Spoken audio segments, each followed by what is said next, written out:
Alright guys, so today we are here on the north side of town, the city of North Las Vegas, and right in back of me is a property that just hit the market. Within 5 days they had a bunch of offers on it. Luckily enough, we were able to get our offer accepted for a client out in California. He is an investor. We're under contract right now. We opened up escrow, we did our home inspections. Now this home, there's a lot of things that came up on the home inspection, okay?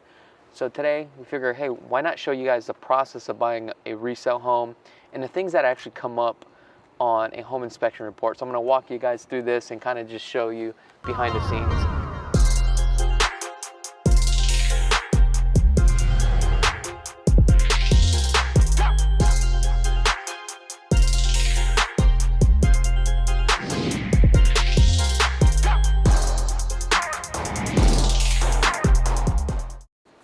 This home right here, the asking price was $270,000. It is 1,868 square feet. It's 4 bedrooms. The lot size is about 4,300 square feet. You have a total of 3 baths. Now, let's take a look at the home inspection report. Now, keep in mind, when you buy a home, make sure to get a home inspector to come out here and inspect your home during your due diligence period. Things will come up on a resale or even a brand new home. Now, when things come up, it's how you negotiate the deal. Some of these things you can actually negotiate to have the seller to pay for, or in lieu of the repairs, you get a credit towards closing costs. Now, the question is, do you get credit for the closing costs or the principal balance of the home? For me, I like to negotiate the money towards closing costs so that way it's less out of pocket, especially for this client right here. For this person, he's an investor out in California that's never been out to this property, so he's never seen it other than the pictures. So one of the services that we do as well, we provide our clients, is a full video tour, right, live time, FaceTime, and walk them through the home. But let's get right into this home. Let's see exactly what we got as far as problems here. Now also, the other thing is when it comes to a home inspector, make sure they are licensed and also bonded to as well. Some home inspectors are a lot better than others. Take a look what their guidelines are. The home inspecting company that I like to use, they use the Nevada Contractors Board, their guidelines, and the guideline changes on a consistent basis. So these home inspectors have to stay on top of it, okay? Also, ask for an example for the home inspection report, so that way you can see exactly what you're dealing with, and make sure they do have a drone too as well. So that way they can fly the drone above the roof line and they can see if there's any cracked tiles. In this case, there are a few cracked tiles here, but don't worry about the cracked tiles, okay? Because here's the thing, even though you have a cracked tile, doesn't mean that there's actually a roof leak.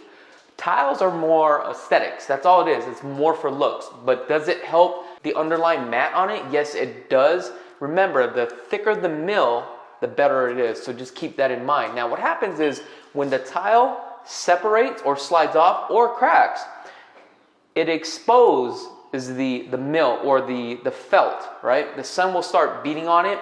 Once it starts beating on it, right, it starts to dry up, and that's where you're gonna get your wear and tear. The next time it rains, that's where it rains right into your plywood. Now, the water will run down to the lowest point and find its way down to the cracks, okay? So just keep that in mind. Now, in this report, that could be a possibility, and that's the reason why we're here today, to identify those things. Also, I wanted to show you, look at all these business cards. Isn't this crazy, Rudy? That's super crazy. Look at this. All these realtors out here, man. Crazy. Let's go into the garage real quick. Okay, don't follow me because I don't know where I'm going. Garage is over here by the kitchen. I haven't been to this home either, okay? And this is how we do it. Look, in today's market is so aggressive, right? If you are buying an investment property, especially investors, what we do is we submit and we write up the offers without physically looking at the property. We get it under contract, then we actually run our numbers, and as we're going through the due diligence period, we see if it makes sense. If it makes sense, we move forward, because time is of the essence here. So one of the things we had a problem with is the garage door opener is not working. Obviously, it's not even plugged in.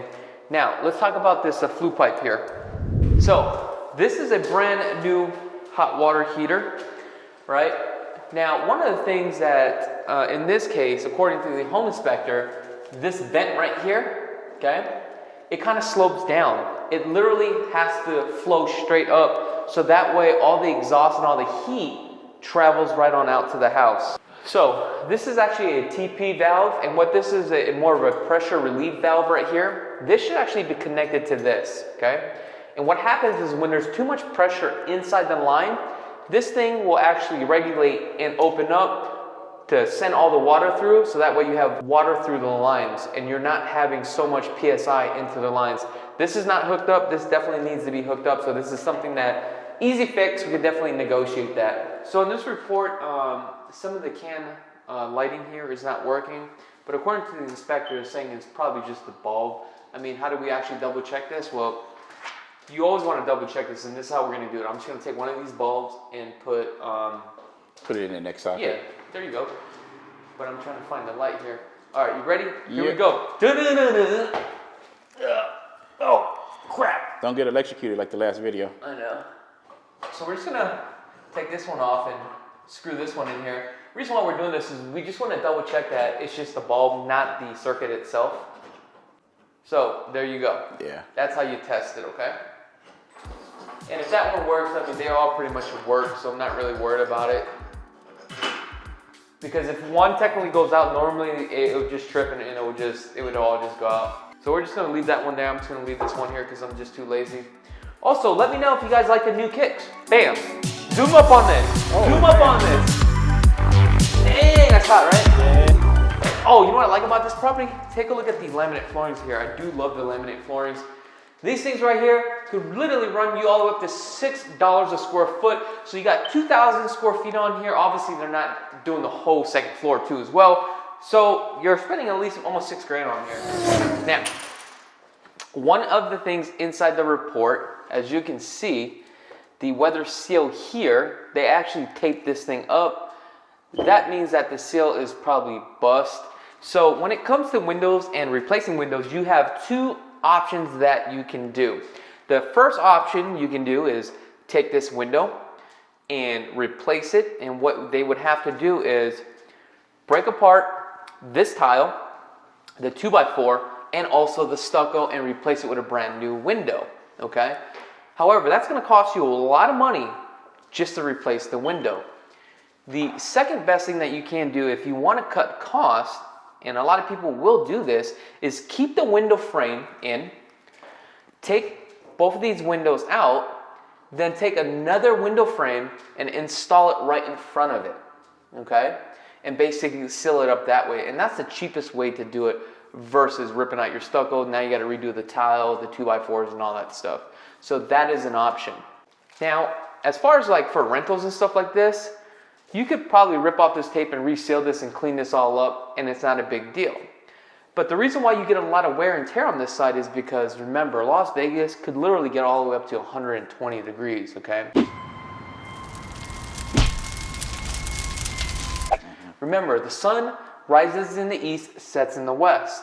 So this tells you the sun is coming up on this side. So majority of the day, it's going to be baking on this side. So it takes a lot of wear and tear into the windows. That's why you got to find out the brand of the windows, and also, is it dual pane windows? Also, by tinting your windows could also affect you too as well. Will actually affect the window too as well. Now, according to the inspection report, another thing that came up on here is if we take a look underneath here, this pipe has to be redone, especially all this T-trap right here. And basically what happened is it's actually leaking on this panel. So the good news is that you can still change out this panel and actually redo this T-trap, but I would actually have a professional come in here to actually evaluate this and actually take a look at it. There is some corroding in the back on the piping here. However, you can actually tell that they actually changed the lines at one point, and also this is a brand new garbage disposal. However, this is very easy to do yourself, home improvement. You know, if you're not a handyman, then I would probably hire a plumber to do this. But for me, it's pretty simple. I mean, I'm sure this is something you could also do too, right, Rudy? Oh, yeah. Yeah. Okay, cool.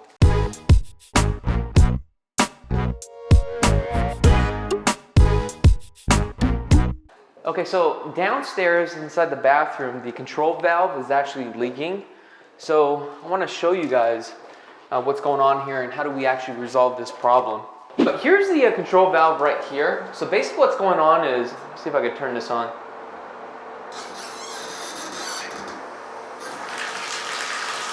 It's actually leaking right here. The reason why this is leaking is because of the cartridge that's inside here, okay? There's actually like a gasket. That gasket is probably busted. That's why when you turn it on, you hear that squeak. It's like squeak, squeak. You know what I'm talking about? So, can you do this yourself by taking this out, right? Yes, you can. However, do not just unscrew this and take out the cartridge. If you do that, all the water is just going to be flooding through here. So do not do that. Not only that, I'm not a licensed plumber, so don't listen to my dumb ass, because I could be making this stuff up. Yeah. Contact a professional, and that's a disclosure right there, Yeah. okay? But now, and I'm just telling you from experience, because I've done this before myself, okay? You turn off the water at the shut-off valve, right? You can turn it off at the main valve, or you can turn it off at the main line inside your garage, okay? Once that's turned off, turn on all your faucets, right? Once you turn off on all your faucets, let the water run through. Now, what you're gonna do is find the manufacturer on here, okay? Then you're gonna go directly to the manufacturer to get the cartridge. Then you're gonna take this off. Then you can install your cartridge. Now, I've done this before. When you put in your cartridge, make sure you put the cartridge in the correct way. I made this mistake. You have hot and cold. So now my master shower, it's the opposite. But I'm too lazy to change it, so I'm sorry about that, babe. It is what it is, okay? So now once you replace that, you install it, okay? What I want you to do is turn on all the valves to your home, right? I'm talking about all your sink faucets and stuff. Then you're gonna go back out to your garage or the main line. When you turn on the water, don't just blast that thing right open. You could blow your piping, your Plex piping. Turn it on slowly. Let it cycle very slowly. Let it run for a couple of minutes. Let it cycle throughout all the plumbing fixtures to your house. Then once you turn it on all the way, then you can come back, then you can actually shut it. And that's the best way to do it. Now we're gonna head up to the master bathroom. But I'm gonna show you a quick camera trick what we do. Watch how fast I run up these stairs. I told you, that was fast, right? Yep. Now coming into the master bedroom, a couple of things that I do see here. The carpet here. The carpet is a shag carpet, which is a nice carpet. I do love the feeling of the carpet. But as you can see, the carpet has already been, it's been sagging. And the reason why is because this happens all the time. When you have carpet inside your home and you have furniture, number one, depending on the pad, the more that you step on the pad, what happens is now you're loosening, right, that tension on the carpet. Second thing is, if you have furniture, lift up your furniture. Do not drag your furniture, because now this is what's happening. So now what you got to do is get a carpet guy out here to restretch your carpet. Now these carpets seem pretty decent still, where you can actually do a carpet shampoo, so I do like that, okay? You do have some holes in the wall. Now, according to the home inspector, apparently these valves right here are loose, but you should be able to pop this off right here and just tighten these up, so that shouldn't be a big deal, okay? Now, one of the things that we always take a look at, and that came up on the home inspection report, and this happens a lot, especially with these standard fiberglass tubs, and this is pretty much a combo kit package. So remember, this is not a custom home built. Now, the weather stripping on here has dried out, rotted away, okay? So you're gonna have to go back to Home Depot or Lowe's and replace the weather stripping. It doesn't cost that much. What happens is when you have the weather stripping, it's gone and corroded, you take a shower, it starts to run down to the lowest point. So that's why you kind of see right here, right? You can see that the baseboard is starting to peel off a little bit. It doesn't mean that there's like serious water damage, but if you don't catch it on time, then you can actually run into some problems. All right, so now we are back here in front of the home. One of the things that came up on this home inspection report is that this valve right here, you're technically supposed to have a anti-self-in valve, and a anti-self-in valve is really connected to your sprinkler system, right? The reason why you want that is because if there's a lot of pressure inside the lines, it will go ahead, that gasket will open up and let that air through. So it's important to have that. Also, these things run about like $300.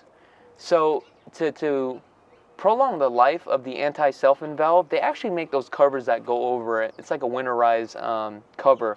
So that's something that I would highly advise. Now, on my home, I did have an anti-siphon valve, but I cut mine off and I just connected just the way that these guys did it. However, my home, I don't have any plants or anything like that. It's all synthetic grass. It's all rock landscaping. But once I start to do my backyard to add the landscaping, then I'm going to go ahead and add the anti-self-in valve. Another thing that came up on the home inspection report is actually a staining and evidence of water intrusion present at the front living room ceiling. So as you can see right up here, there's probably like a 6-inch stain, but to me that stain looks like it is dry. Now, would you get scared or something like that? Would you be scared like that, Rudy? Does that scare you? It depends on how long it's been there and if it's grew since it's been there. That's a good point, and that's what I'm trying to make here. So sometimes you could actually have a water leak, but what happens is that little pinhole that's actually leaking, it could be all the way down on that side of the house, right? Remember, water runs towards the lowest point of gravity. So number one, we don't know where it's at. And I'm not trying to scare you, but I want you to understand this. So it could be on that side, it could run all the way down to here. But now wherever that pinhole is, because the water's so harsh here, right? That pinhole could literally be clogged through calcium buildup. So now there's no leak. But for me, this is something that needs to be looked at. So the first thing that I would possibly do is figure out, where's this leak coming from? By looking at this, probably there's a bathroom upstairs, probably, right? Now, what you would do is run all your fixtures, run your water, run your tub, right? You would cut a hole here to see where that leak is coming from, and that's what the plumber would actually do. Once they see where that leak is coming from, all they're going to do is just reseal that plumbing. So it shouldn't be that much more. However, if you are a new home buyer, that literally could scare the hell out of you, because it would scare the hell out of me. But these are the type of problems that I do like, especially when you go under contract. And if you can deal with these problems, what's great about this is, look, the seller now has to disclose all this stuff to the next buyer if this deal falls apart. So it's better for the seller just to handle the situation now. The good news is that now we can literally beat up the seller. That's right. Bing, bing, bing. Look at that. Boom. See how fast? Oh. I just put my back out. But you get my point here, okay? So it's all about how you negotiate with the seller. It's about two parties coming together, making sure what is fair, but also you have to pay for your time too as well. So look, buyers are not trying to take other people's problems. However, if you are an investor, just in the same case of this buyer here, this is a great tool to negotiate with the seller. All right, folks, if you guys like more content like this, please let us know in the comments below. And also, if you have not had a chance to hit that subscribe button, hit that subscribe button. Also, give us a thumbs up too as well. Other than that, until next time, peace.